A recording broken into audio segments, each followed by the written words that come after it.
Imagine waking on Christmas morning, frost etching the windows like veins of ice, the air thick with unspoken sins.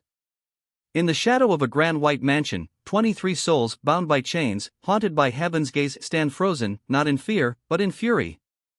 What they did next wasn't just rebellion, it was a reckoning with God himself, a silent scream that shattered George's soul forever.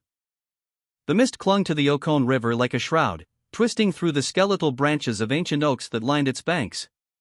It was December 1847, and the world here in Middle Georgia felt suspended between the living and the dead. The river's waters, dark and sluggish under the winter sky, whispered secrets of blood and toil, carving through the earth as if fleeing from the horrors it had witnessed. Along its eastern edge sprawled Riverside Plantation, a vast expanse of 3,000 acres where cotton fields stretched like endless graves, dotted with timber stands that groaned under the weight of impending storms. The red clay soil, hardened by frost, cracked open in places, revealing fissures that seemed to bleed rust into the frozen ground. In the distance, the main house loomed like a spectral monument, its 3 stories of pristine white columns piercing the gray dawn, a facade of southern grandeur masking the rot within. Built on foundations of stolen lives, it gleamed falsely in the pale light, its windows like watchful eyes, reflecting nothing but the emptiness of power unchecked. This was the domain of the Hartwell family, a lineage forged in the fires of ambition and cruelty, passed down through generations like a cursed inheritance. For 42 years, Riverside had thrived, or so it appeared, under their rule, each Hartwell master more unyielding than the last. James Hartwell III, now 41, embodied the pinnacle of this legacy, a man whose pale blue eyes held the chill of winter itself, piercing souls as if to extract their very essence. His hair, streaked with premature gray, framed a face etched with lines of calculation, not compassion. He ruled with an iron fist wrapped in velvet gloves of propriety, believing that discipline was the divine order of things, a biblical mandate twisted to justify his dominion. Neighbors in the county whispered of his excesses, how he'd pushed beyond the boundaries even his forebears respected, turning the plantation into a prison of the spirit as much as the body. Yet Hartwell dismissed such talk as envy, convinced his methods were ordained, a testament to Proverbs' warnings against sloth and rebellion. Within this forsaken realm dwelled 23 enslaved individuals, not mere laborers, but vessels of enduring humanity, each carrying the weight of ancestral sins not their own. Their number was modest compared to the sprawling empires near Savannah, but Hartwell preferred it so. Fewer souls meant tighter reins, sharper surveillance. He often boasted in drawing rooms, cigar smoke curling like serpents, that control was an art, and he its master painter. The cabins they called home huddled in a ragged line behind the main house, crude sentinels of suffering. Each measured a scant 12 by 14 feet, walls of rough-hewn logs chinked with mud that crumbled under the assault of seasons. Gaps whistled with the wind's mournful howl, admitting icy drafts in winter and sweltering humidity in summer. Floors of packed dirt turned to slick quagmires during rains, leaking through roofs patched with whatever scraps could be scavenged. A lone fireplace in each hut offered meager warmth, its flames flickering like fragile hopes, fueled by rationed wood that never sufficed. Families crammed into these spaces, 3 to 6 per cabin, huddling under threadbare blankets woven from coarse cotton remnants, their breaths mingling in visible clouds, a testament to life's stubborn persistence amid divine trials. Among them was Samuel, the elder at 56, a living chronicle of Riverside's dark history. Born on this very soil, he had witnessed the plantation's evolution from humble beginnings to a machine of prosperity, all while his body bore the scars of its demands. His hands, gnarled like ancient roots, twisted from endless hours plucking cotton bolls that pricked like thorns of judgment. His back, perpetually bowed, echoed the biblical yoke of servitude, a physical manifestation of Ecclesiastes' lament on toil under the sun. Yet Samuel's spirit remained unbent, his mind a repository of wisdom drawn from spirituals sung in hushed tones under moonlit skies. He recalled James Hartwell II with a clarity that chilled the young ones, how the old master had preached from the porch about God's hierarchy, twisting scripture to chain souls. Samuel's counsel was sought in the dead of night, his voice a gravelly rumble invoking psalms of deliverance, reminding the weary that even in bondage, the Lord watched, waiting for the moment of reckoning. Then there was Ruth, 38, whose light skin whispered of forbidden unions, echoes of Hartwell II's sins staining her lineage like original guilt. She toiled within the main house, one of the few permitted to cross its threshold, navigating polished oak floors that gleamed under crystal chandeliers. The air inside carried scents of beeswax and lavender, a stark contrast to the cabin's musty despair. Ruth observed the family's fractures up close, heated arguments echoing through velvet-draped halls, ledgers sprawled on mahogany desks revealing debts that gnawed at Hartwell's pride like the serpent in Eden. Letters from creditors piled like judgments, their seals broken in fits of rage. She overheard whispers of financial ruin, secrets that could topple empires if wielded wisely. Yet this proximity bred isolation. To the Hartwells, she was invisible property; to her kin, a potential betrayer, her access a double-edged sword of suspicion. In her quieter moments, Ruth pondered the biblical Ruth's loyalty, wondering if her own path led to redemption or deeper damnation. Young Thomas, at 19, towered with a strength forged in fields that demanded more than flesh could give. His eyes, dark pools of restrained fury, hid behind a veneer of obedience, but those who knew him sensed the storm brewing, the divine wrath simmering like the plagues of Egypt. 3 years prior, his mother Dinah had been sold to settle Hartwell's gambling debts, her cries piercing the air as the wagon rattled away, chains clanking like accusations. That day, something shattered in Thomas, a fracture in his soul that echoed Job's lamentations. He grew silent, his movements deliberate, his rage a coiled serpent awaiting its strike. No longer did he speak of dreams, instead, he contemplated justice, the kind that heaven might deliver through human hands. Esther, 42, served as the community's healer, her knowledge of roots and herbs a gift from ancestors who communed with the earth. She eased fevers with willow bark teas steaming in iron pots, delivered babies under flickering candlelight that cast shadows like guardian angels. Her hands, calloused yet gentle, had brought forth most of Riverside's young lives, each birth a miracle amid oppression, a reminder of Genesis' command to multiply despite the fall. Hartwell eyed her warily, her abilities a mystery he couldn't chain, evoking fears of witchcraft twisted from Old Testament tales. Esther's presence infused the cabins with a spiritual aura, her prayers invoking protection from unseen evils, her poultices symbols of resilience against a system that sought to break bodies and spirits alike. Benjamin and Clara, in their early 30s, clung to their marriage like a sacred covenant, parents to 3 children whose innocent eyes reflected the plantation's dual light, joy in fleeting moments, terror in the shadows. Benjamin's carpentry skills shaped wood into necessities, wagon frames creaking under loads, cabin repairs that defied decay. Hartwell hired him out, pocketing wages that could have bought freedom in another world.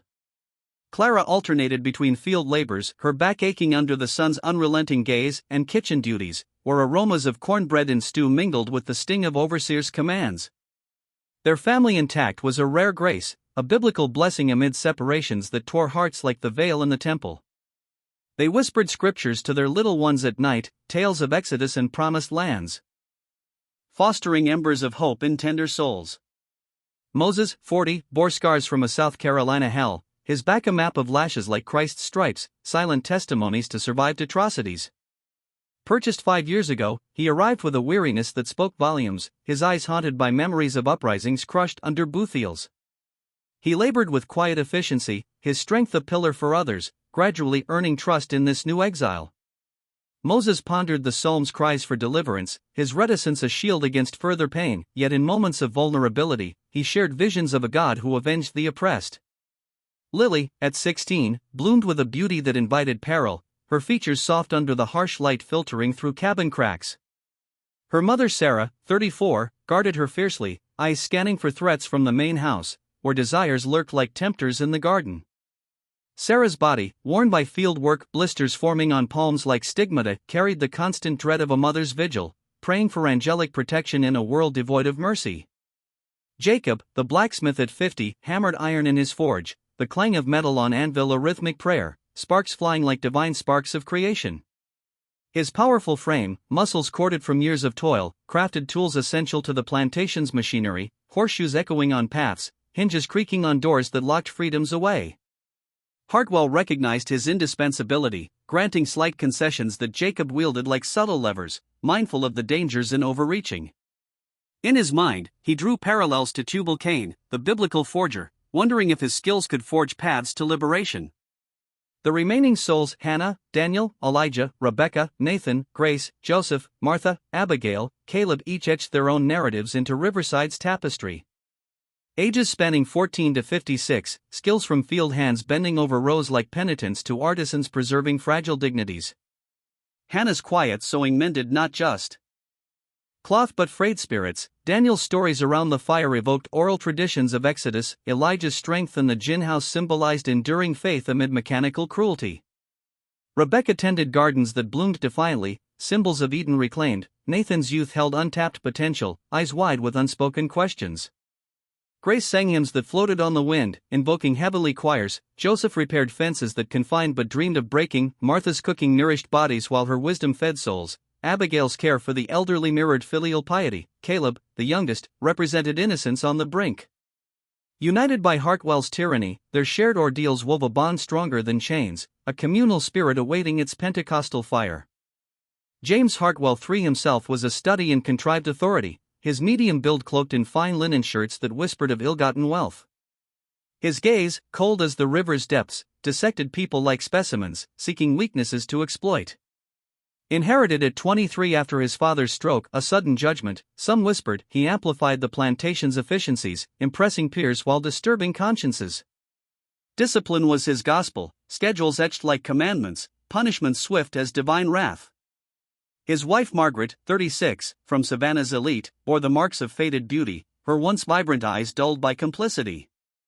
Married at 18, she'd delivered 4 children, 2 claimed by infant fevers, perhaps heavenly mercy sparing them this world.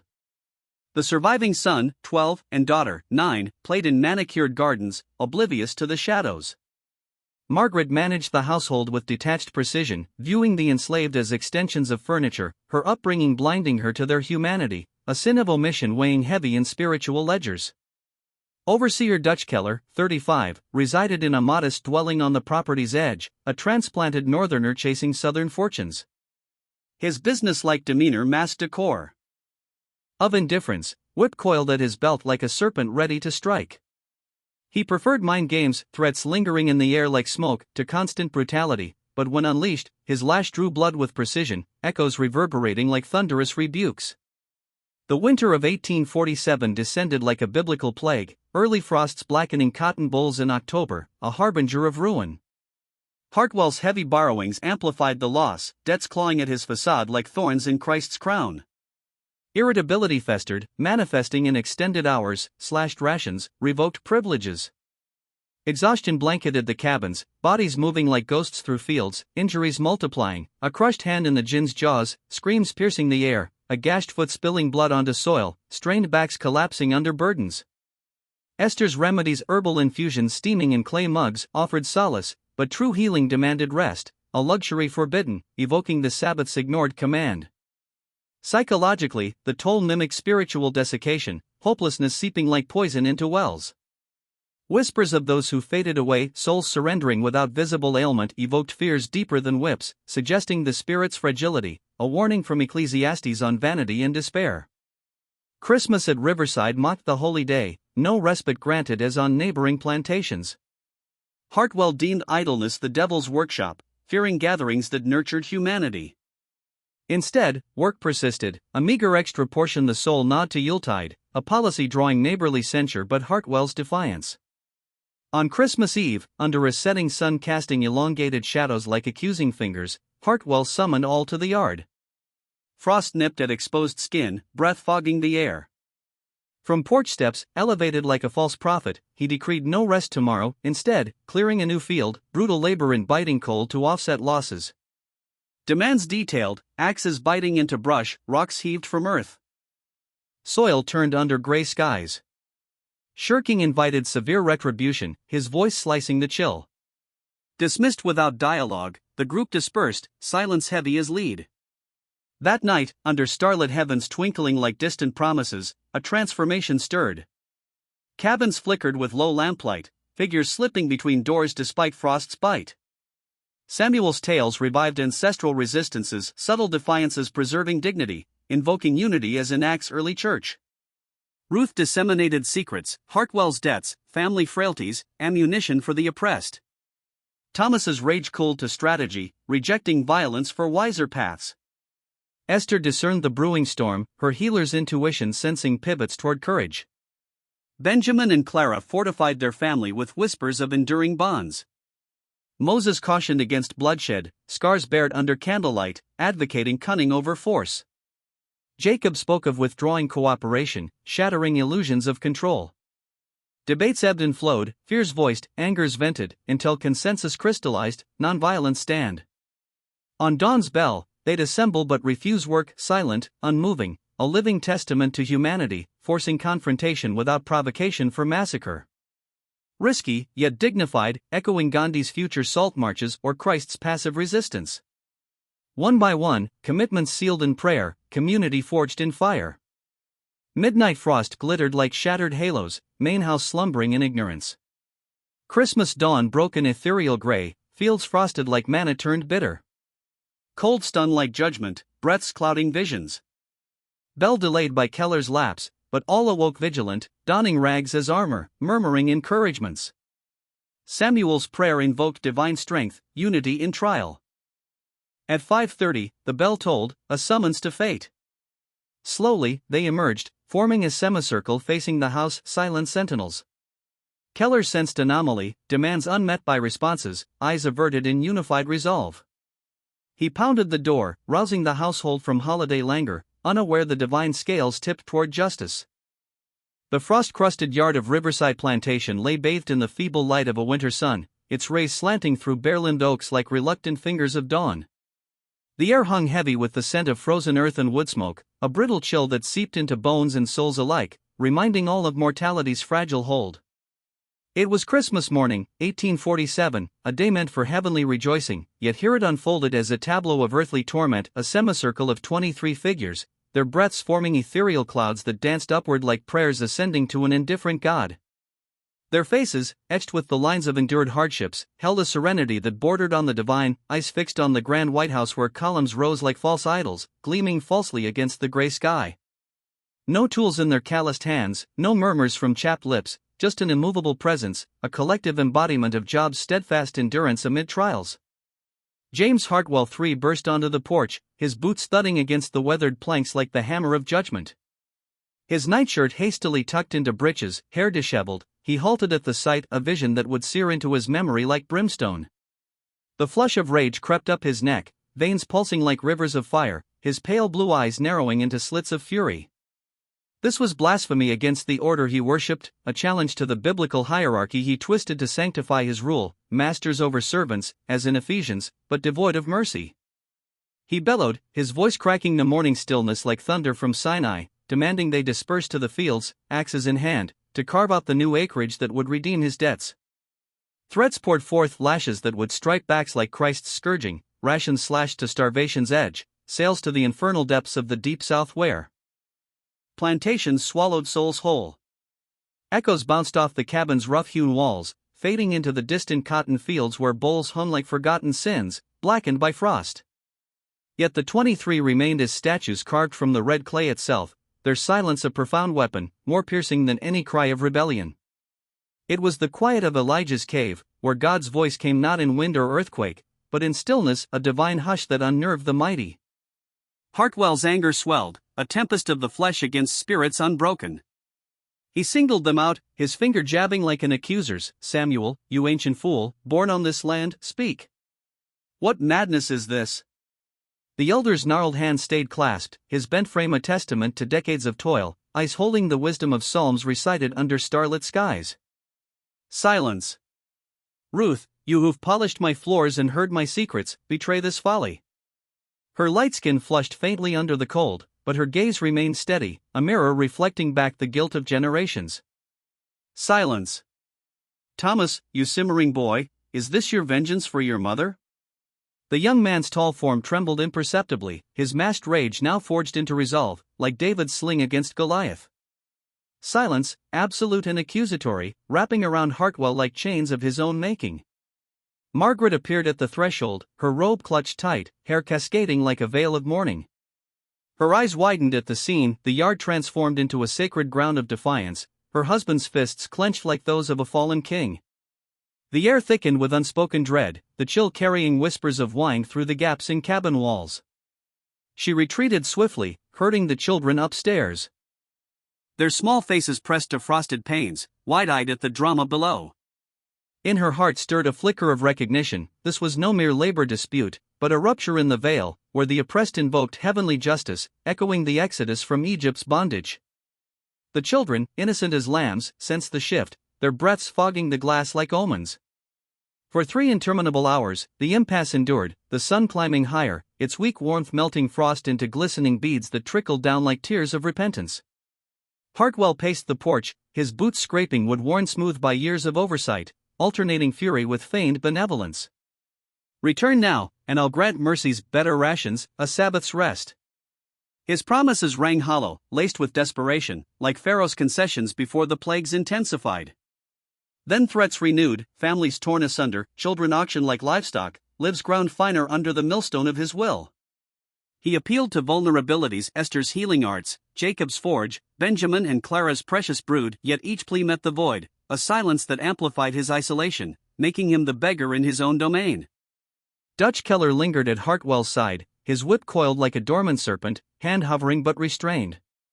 The overseer's face, weathered by northern winds and southern sins, betrayed unease. He knew violence here would ignite a conflagration, turning passive saints into martyrs. The group offered no provocation, no shattered windows, no torched barns, just a holy refusal, evoking Christ's non-resistance before Pilate. To strike would paint Hartwell as Cain, slaying the innocent, and whispers would spread like gospel through the county's shadowed paths. By 9 a.m., Hartwell dispatched Keller eastward, the horses' hooves pounding the frozen road like urgent drums.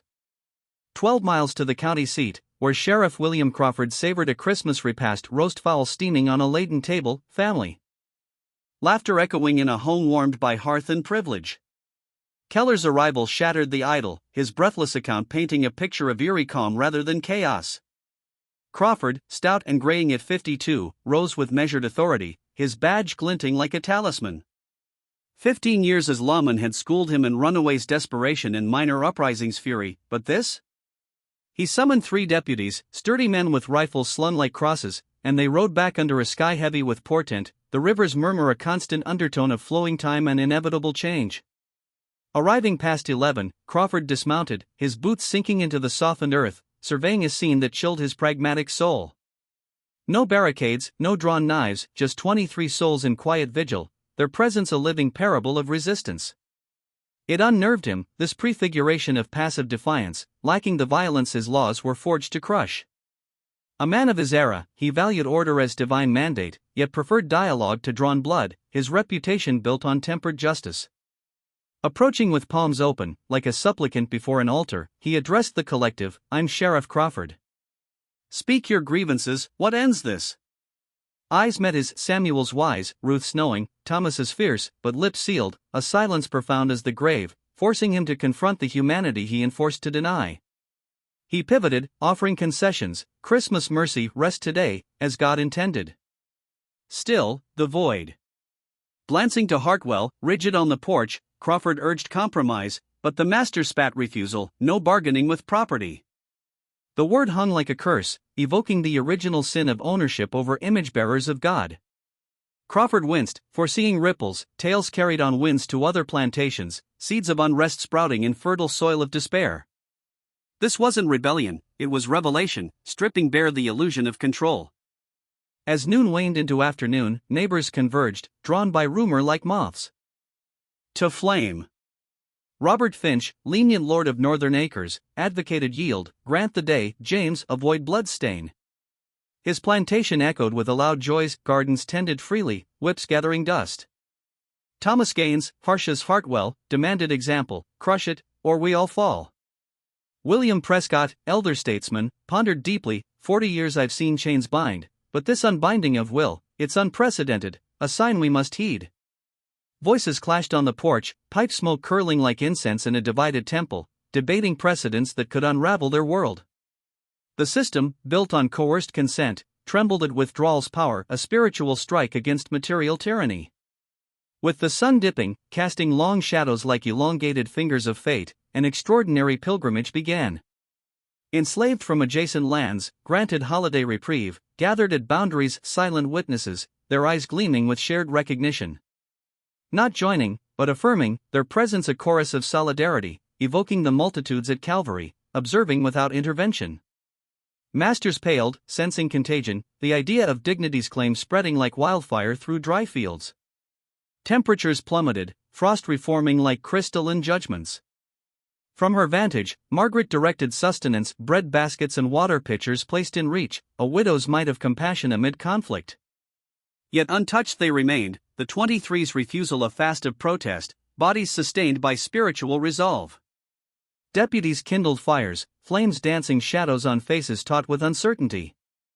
Neighbors departed as dusk encroached, carrying tales that would mutate in retelling, seeds of legend. Through the vigil, the 23 endured over 12 hours, legs aching like pillars in a temple trial, cold gnawing like doubt. Swaying faintly, shifting weights, but unbroken, their unity a covenant sealed in silence, mirroring the disciples' watch in Gethsemane. As twilight deepened into night, Hartwell's resolve fractured. Retreating indoors, he ascended to his study, walls lined with ledgers of profit from pain. Retrieving his rifle, polished barrel cold as retribution, he loaded with deliberate clicks, each echoing like ticks of doom. Emerging, weapon in grip, the air electrified, deputies stiffening, remnants exchanging glances of dread. Crawford interceded, James, holster reason, violence begets ghosts. Ignoring, Hartwell aimed heavenward, discharging a blast that rent the night, muzzle flash illuminating faces like lightning's revelation. Echoes rolled, startling wildlife, horses neighing as if heralding apocalypse. In response, deliberately, the 23 turned as one organism, a body of believers, and retreated to cabins, steps measured, doors closing softly like sealed tombs. No flight, no concession, a withdrawal on terms divine. Hartwell lowered the gun, triumph mingling with tremor, inviting allies inside for libations, whiskey burning throats like false absolution. Crawford approached the now dark cabins, knocks unanswered, silence reigning like post-resurrection quiet. Watchers melted into night, embers dying like fading hopes. Indoors, Hartwell toasted victory, voice brittle, control restored, tomorrow, normalcy. Yet doubt shadowed his eyes, a crack in the facade. Margaret remained aloft, pondering the day's fracture, the challenge to assume dominion, a whisper of coming judgment. In Samuel's cabin, lamplight flickered on gathered faces, whispers weaving reflection. We stood as one, Samuel intoned, voice like ancient prophecy, unbreakable, revealing their fear. Ruth nodded, Hartwell trembled, his power illusory. Thomas affirmed, we're not chattel, we're choosers. Pride swelled, tempered by foreboding, retribution loomed, but seeds of resistance sown. Dawn's bell tolled at 5, summoning to postpone toil. Keller, approaching cabins, found voids, belongings arrayed neatly, blankets folded like shrouds, but inhabitants vanished.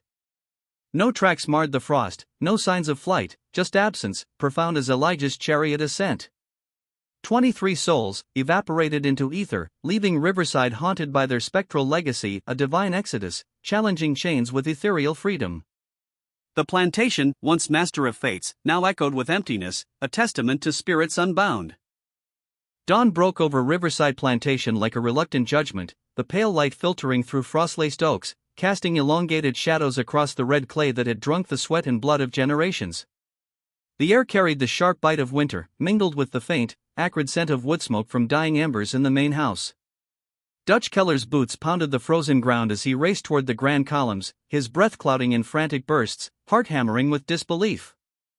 He hammered the door with a fist that shook the frame, the sound reverberating like accusations through the still morning. James Hartwell III appeared in his nightshirt, hair wild, eyes bleary from fitful sleep haunted by the previous day's defiance. What now? He growled, irritation flaring. Dutch's voice cracked, they're gone. All 23. Cabins empty. Confusion flickered across Hartwell's face, then understanding crashed like a wave of cold fury. He shoved past, boots slipping on frost-slick steps, and tore toward the row of cabins, crude shelters of weathered logs, their doors ajar like mouths agape in silent testimony. Inside each, the scene was the same, blankets folded with eerie precision, small carved figures arranged on shelves like relics, fireplaces cold, no sign of struggle or haste. The packed dirt floors bore no fresh tracks, only the faint impressions of yesterday's weary feet. Hartwell checked one after another, rage mounting with each empty space, as if denial could summon the missing souls back into chains. Margaret watched from the porch, her robe clutched tight, face pale with a dawning horror. This was no ordinary flight. this was a vanishing that mocked every certainty of dominion. The fury that erupted in Hartwell was biblical in its intensity, a storm of wrath that terrified even those who had long endured his cruelty. He bellowed orders, assembling every able man from the plantation, sending riders to neighboring estates for aid. Sheriff Crawford returned with a larger posse, tracking dogs straining at leashes, noses to the ground.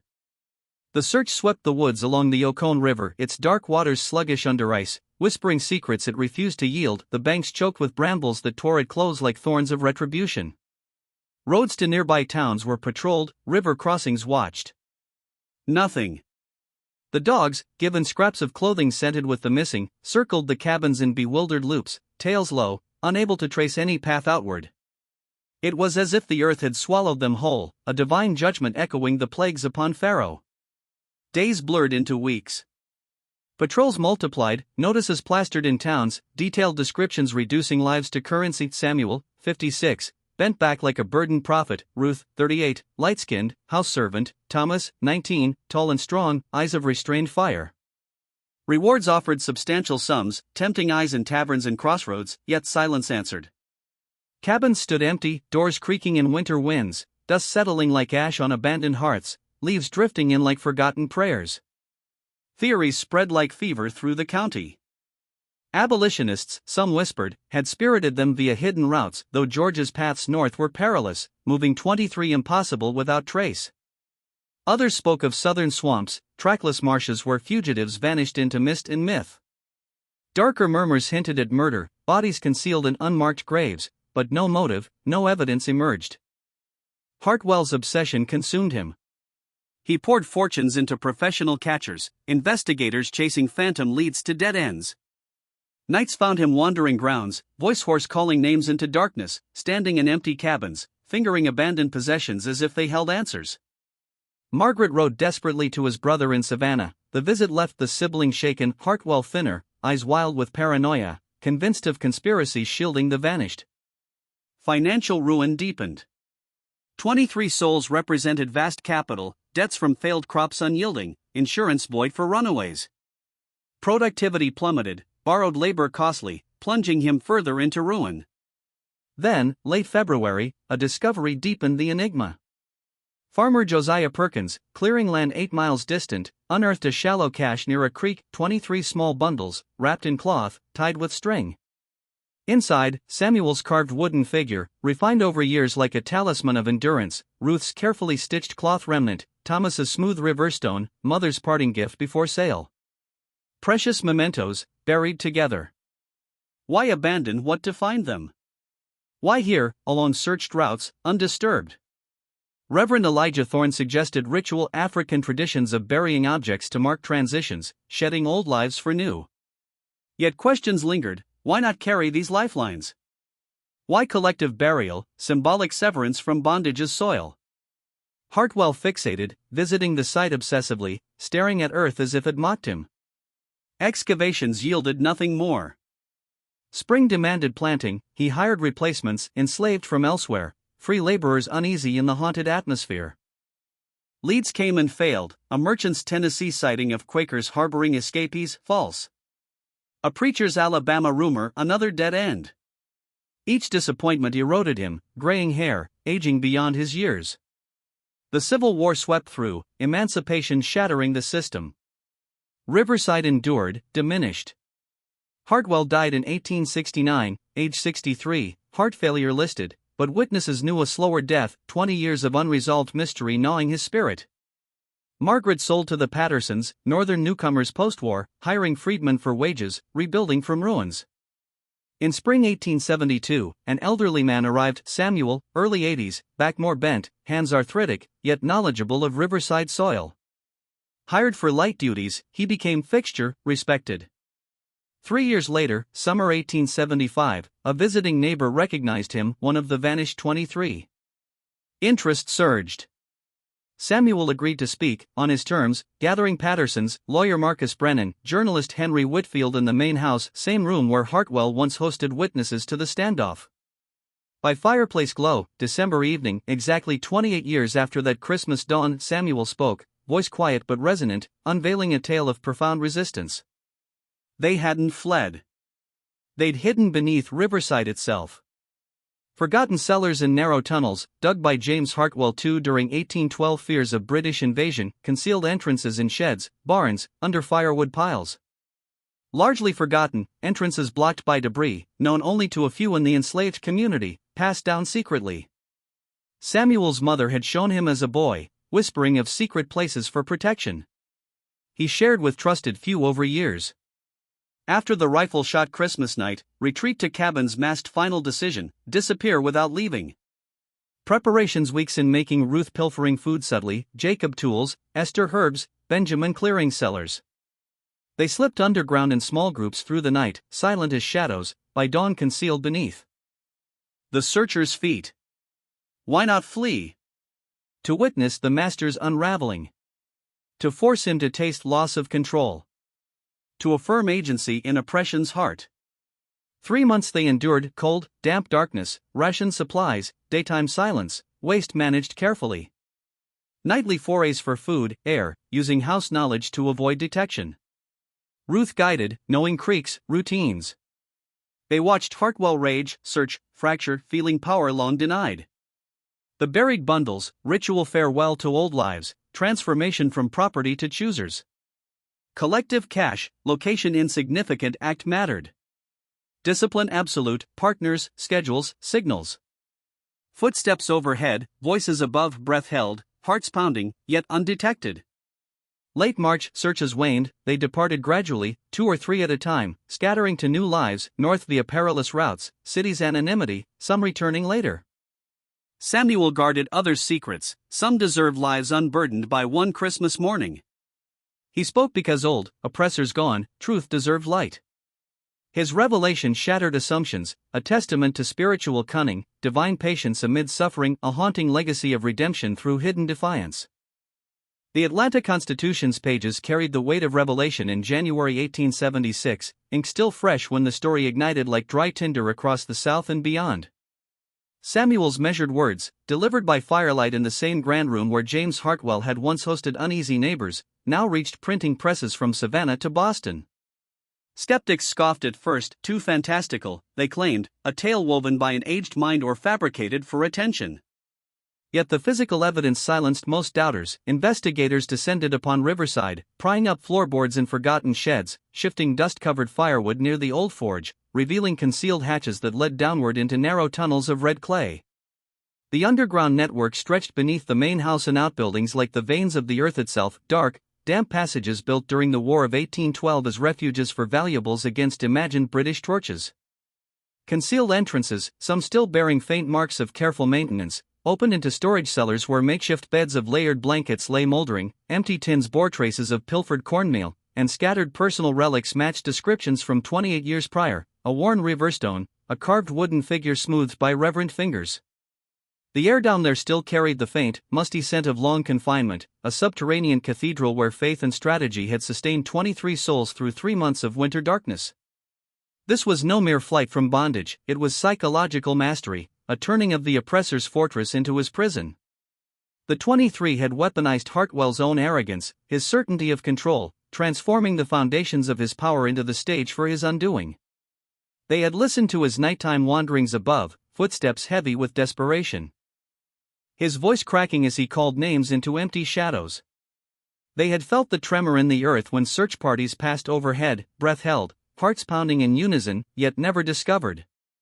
In that hidden world, they tasted what had been systematically denied, agency, dignity, the quiet thrill of outwitting a system built on the illusion of absolute dominion.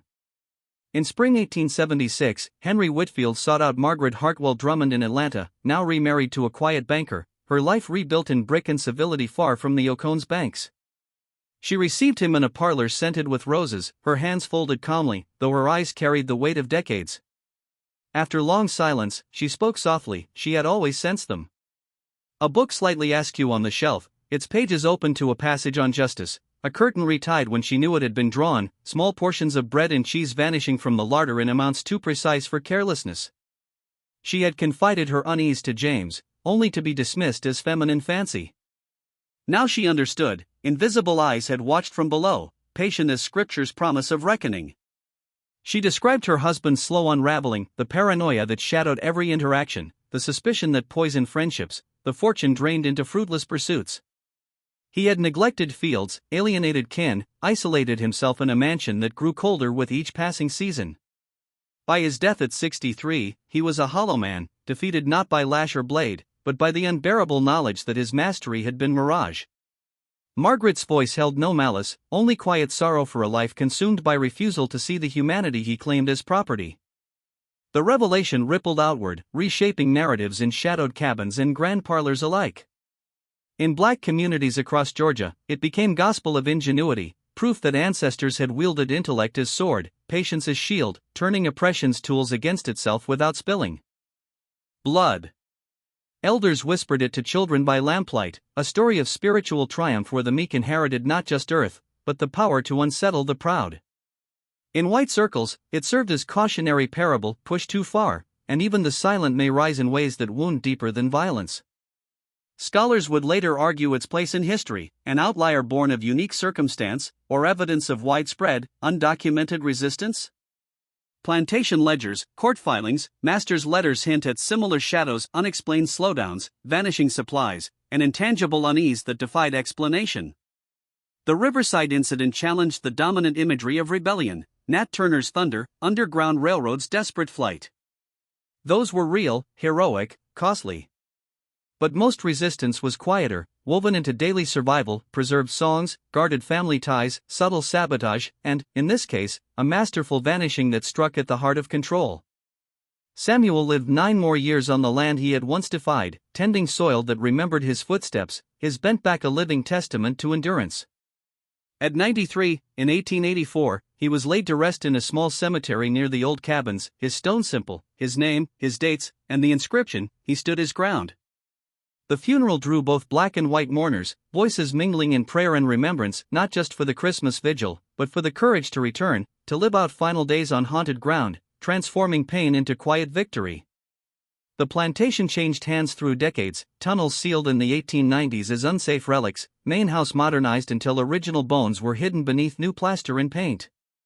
Cotton fields gave way to subdivisions, houses rising where rows once stretched. Yet the story endured, carried through generations like a sacred oral tradition. Each telling layered meaning, the strategic brilliance, the psychological mastery, the spiritual depth, a community bound in faith, invoking divine patience amid suffering. In 1947, on the centennial, descendants of both lines gathered near the cabin sites, a reconciliation once unthinkable. A modest marker rose, they stood their ground and found their freedom. December 25, 1847. It remains today, weathered stone amid manicured lawns, drawing quiet pilgrims who touch the inscription, feeling the weight of presence beyond the physical. What the 23 accomplished was subversive beyond measure. No blood stained the frost that Christmas morning, no buildings burned. They simply refused labor, refused speech, refused to be property. Then they descended into the earth, turning the master's domain into their sanctuary, emerging only to sustain life while he withered above. Their resistance exposed the fragility of tyranny built on coercion, removed consent, and the edifice trembles. The psychological wounds they inflicted proved more enduring than any lash. Hartwell's letters, preserved in archives, reveal a man haunted, suspicious of shadows, his health eroded by obsession. The plantation faltered, debts mounted, legacy diminished. Yet the greater victory was spiritual. The 23 reclaimed their humanity in the darkest place, affirming that no law could own the soul. The unanswered question, where the other 22 went, whether they thrived or perished, lingers as sacred silence. Samuel guarded their privacy, allowing some mysteries to rest. Perhaps it is fitting, not all freedom stories need full telling, some deserve the dignity of privacy after centuries of exposure. This tale endures because it reveals the deepest truth of oppression: resistance is inevitable, creative, persistent. Enslaved people were never passive, they strategized, endured, outwaited. The 23 demonstrated that the most potent defiance often speaks in silence, hides in plain sight, strikes through patience rather than fury. The tunnels, sealed and buried, symbolize hidden spaces where hope is forged, where the oppressed plan beneath the oppressor's feet. The marker stands as earthly reminder, But the true monument is the story itself, retold, reinterpreted, a living testament to unbreakable will. What 23 souls did that Christmas morning shocked Georgia not through destruction, but through revelation. Enslaved people were thinkers, planners, believers with agency divinely granted. They proved the human spirit cannot be chained, that dignity persists, that justice, though slow, arrives sometimes in the quiet footsteps overhead, sometimes in the patient dark below. Their legacy whispers still: freedom begins in refusal, endures in unity, triumphs in truth. And in remembering them, we honor not just history, but the eternal capacity to stand one's ground, no matter how deep the darkness.